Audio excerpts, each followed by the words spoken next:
Hello, friends. Welcome back to our event. I am so excited to be sharing with you guys today my favorite setup, which is a time management setup.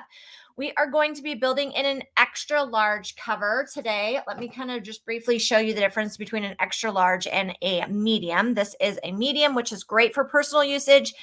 Extra large, I prefer for my business. You can use them obviously for your personal as well. It's a little less portable, but if it suits your needs, then I say go for it. So we're actually going to be building in one of our discontinued covers because I actually don't have an extra large hanging around today, but you're going to get the idea and you will be able to go onto the website and see all the other different amazing setups that you can get as far as covers and picking all of the fun accessories that you choose to. So we are building in a classic today. The classics are really fun. They were our first cover that Tool 12 ever introduced. They have 6 pockets, so top to bottom, the diagonal, and then the front pocket, the smaller front pocket. They have 4 bands on the inside, which means you can fit up to 8 inserts. There we go. That's what that 8 was for. You can fit up to 8 inserts inside of the covers, which makes it nice because you can actually add all kinds of fun things in here, and we are going to be doing that. So our covers are synthetic pebbled leather. They have this nice texture to them. It makes it very easy because they are synthetic that you can wipe them down when they get a little bit of dirt and grime on them. You can either use one of 2 things that I found effective. One is a damp dishcloth with some Dawn dish soap on it, or you can use Norwex. And I know we have some Norwex friends in here, so you can use Norwex and Envirocloths on these, and there's no damage whatsoever. I love that our covers also feature a pen loop, an elastic pen loop here. The only covers that don't are the trifolios, but you have an extra pocket on the inside you can fit a pen in. They also feature an elastic band on the outside so that you can hold all the parts and pieces in there if you choose to keep all the stuffs in there from falling out. So this is basically step number 1 of building our system, and that is to grab a cover. I'm going to share with you guys a wide variety, 5 of our 100 options for inserts. And I'm going to give you a little bit of information about each one and how you can use it for time management skills. First one we're going to start with is a well-noted insert. Well-noted is exactly what it sounds like. It's a place for you to write notes. I love a good well-noted insert. You can use them for all kinds of things. I use them for business, mainly for ideas, writing down training ideas, tips, tricks, and those kinds of fun things. But for time management purposes, the best thing that you can use a well-noted insert for is a brain drop box. Now, many of you have probably heard of the term brain dump. I'm a mom of boys, therefore I choose not to use that word. If you are not in a place where you know the connotation that that word is used for, then just skip right on by. If you do, you're going to understand why I use the term brain drop box. Another reason why I use the term brain drop box is because if you think about a photo drop box and the purpose of it is to bring all of the things together in one place, drop those thoughts, feelings, emotions everywhere into one thing, as well as everything that your family might be throwing at you. Sporting events, academic events, husband's work or spouse or significant other's work or their needs. Lots of things piling up on a mom in today's world, and we need to be able to manage it all. So 100% write things down. It helps clear mental clutter, gives you some leeway and being able to know that you've written everything down, and then you can just go back and organize it later.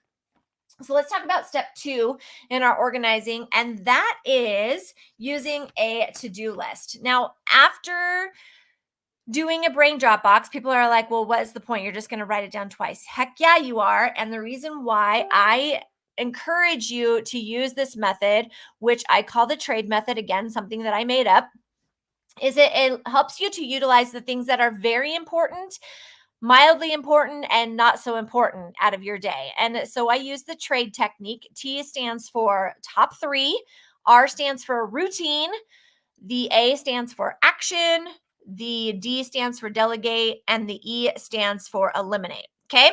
So, top 3, you're going to take your to-do list that you just made and you're going to pull out the top 3 things that you want to work on. You can either separate that by top 3 for the week or top 3 by the day, whatever you choose to do for your top 3. The next thing you're going to do is work on your routines.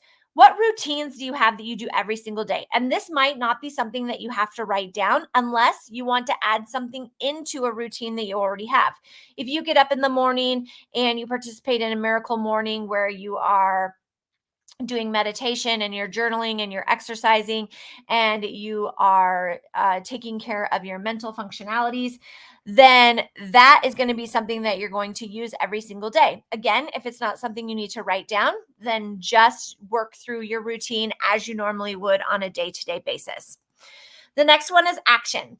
Action is a great way for you to be able to utilize the things that you need to get done. Like you need to clean the toilet and you need to go to the grocery store and you need to go to the post office. You need to run these errands. You need to do these things. Something that you're actually doing. You physically have to leave the house or leave your desk or leave your main functionality throughout the day. That's an action step.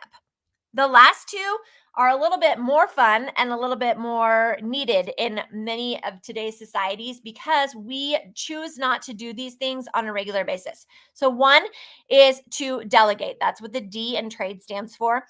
I have had to learn this the hard way. I personally am robbing somebody of the ability of learning a new skill by not delegating them a task. As a business owner myself, we have tasks that are um, more needed for us to do and tasks that we can delegate out to a virtual assistant, to a child, perhaps, if we have something that, taking out the garbage is always a great thing for them to be able to accomplish. But we as women tend to hang on to all those things and try to do all the things when we don't have to. We can delegate those tasks out to other people, help them learn some valuable tips, tricks, and skills that are going to help them to be able to grow in either their business or their daily lives, things that we can give them to do. So if you are a mom that participates in PTA, church activities, if you're a business owner, be thinking about some small menial tasks that you don't necessarily have to do that you can share with other people and ways that you can delegate them. And then the last one is eliminate. Eliminate means that you're going to take something off of your to-do list. You might have wrote it down here and it might be something that you have to do, but not right now. And so we like to call this a to-do later list. We're going to take that task and we're going to add it to we're going to do it at a different time. One example of that would be I am getting ready to do a laundry makeover. We have been working on the prep for it for a couple of months, saving up our finances, those things. But ideas from my laundry room come to me quite frequently, and they end up on my master list or my brain drop box list frequently. And so I want to be able to take those things and add them to where I need to add them. So I take them from here so that I get them out of my head, but I add them to a list that I can go back and look at later and determine if that's something that I want to participate in. So be thinking about this question. What are you willing to trade your time for? All right, let's talk about the next part of this list. Once we've done our brain drop box, we've organized. Now we're going to throw them on to our weekly plan. Now, I have grabbed four different weekly inserts to show you just quickly what you can use to do that. So you can use an hourly. This is a vertical layout. You can write down hourly what it is that you want to do. Please disregard the stickers. I have to have stickers for my sanity. Stickers and washi tape, they make my world go round. A lot of people aren't like that, and you just choose to have functionality, then that is okay and totally appreciated as well. But you can see I've utilized this insert with lots of things that I need to get done on the daily. Again, this is a vertical hourly layout. Another version that you can choose to use is a Sectioned layout. This is great if you have multiple things that you have to take care of. This one, for example, says family, home, and business. You just mark out the things that you need to take care of. Each one of those days gives you a place for notes, etc. And again, keeping in mind that you are filling from your to-do list onto this task list so that you can determine what days you want to accomplish those tasks. So again, this is the section. Another version is the weekly layout in horizontal version. If you're somebody that doesn't need to know exactly what you're doing every hour of the day, but you want to be able to write out some ideas, this would be something that would work beneficial for you. Okay, so we are going to talk a little bit about all three of these inserts together. So the brain drop box, the to-do list, and the weekly. And you're probably like, Wendy, that's a lot. That's a lot of inserts. That's a lot of things that you want us to manage. No, friends, I want you to just manage one thing. And I'm going to share with you my most favorite, not that one, my most favorite insert ever, which is the brain dump weekly. Ta-da! Because it gives you the brain Dropbox option. It gives you the place for you to write your top 3 and multiple to-do list, task list information. So I have been using this insert since it released in February. I love it so much that I was actually got to help the CEO create this insert because this is how my brain thinks. So if this is how your brain thinks, then I love it and I can't wait for you to be able to try out this insert. So you're going to take all 3 of these things, brain Dropbox, you're going to have your weekly to-do list, you're going to schedule in your week, and that is how you're going to move forward with your tasks. All right. So I also use a monthly insert. And the reason why I use a monthly insert is because I like to see what I have happening over the course of the full month. So I can get a broad picture of it. I utilize this particular insert for both my business and I have one for my personal as well that I take with me all the places. And this gives me a broad overview of what I have happening for the month, what I have happening for the future. You'll see that I have a couple of notes written down in places along the way as I've gone of things that I want to add to my calendar at a later date. But you can see that this part of it is super important to me because without having a visual of what is happening in my day to day, it's going to be really hard to figure out how to balance all those things on my to-do list. So I would recommend grabbing a monthly just so that you can see a broad overview of that particular thing. Then my last time management tip for you, and I'm going to pop back in with a different live video in a little bit later to show you guys how to put them together. Because I think this part is so important and I don't want it to be missed. And I don't want you to be feeling like you're sitting here forever being dragged on to to listen. So the last thing that I want to talk about for time management is that is super, super important for you to have some kind of accountability, whether it's a visual accountability, whether it's an accountability person, whether it is a place where you journal and you keep yourself accountable there. I prefer to have this visual accountability. This sits in my binder that I can use, or not my binder, excuse me, in my planner that I can use every single day to see what I have accomplished as far as what my goals are concerned. So I love being able to see this visual representation of what I have going on. You can see I've gotten 1 full month of things completely finished, which I love to see. And that right there, I love checking off those little boxes.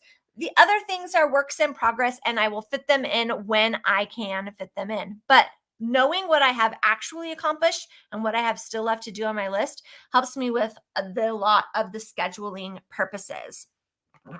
So I want to